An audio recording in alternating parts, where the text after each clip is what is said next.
Alright guys, so today we're going to talk about things that, okay, in the Bible it talks about all kinds of stuff. But how do you know someone's telling the truth? Like, how do you know which religion to go to? Well, first of all, I'm going to tell you about myself. I'm just a regular guy, bro. I'm not a preacher. I'm not a priest. This isn't my job. I'm not like gaining nothing of it. My shit's not even monetized.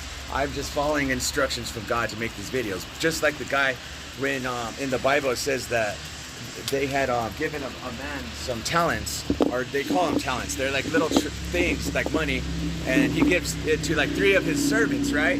Well, 2 of those servants take that money and they actually go make more money with it.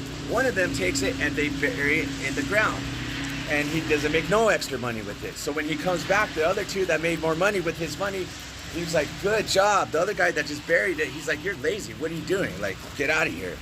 That's kind of how it is with spiritual gifts. If you have a truth or you have something of God and you're afraid to say it or you're afraid to do it, because listen, guys, it talks about in here, then like you're burying your talent. You're not being obedient. Like, every one of us is very important.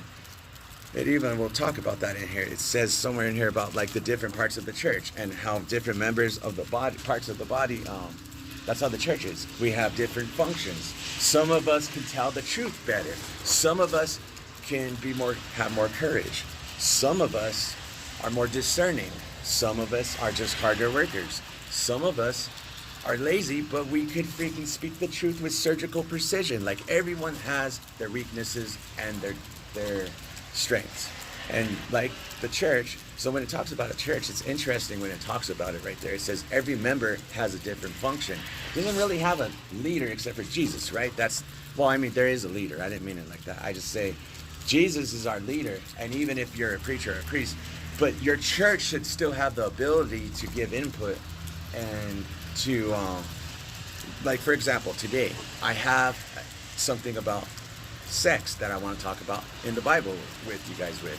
And I'm here to sharpen iron, to get better, to have debates and to grow stronger. I'm not here to like, my point of this isn't to be like, well, this is what I think about sex and I'm right and I want to prove that. No, I'm just doing this because I want to reach out to comments and to people like that, because, well, I'll just get into it. My entire life, guys, they have told me that you're not supposed to have sex before marriage, and that's how God is. Otherwise, you're going to hell.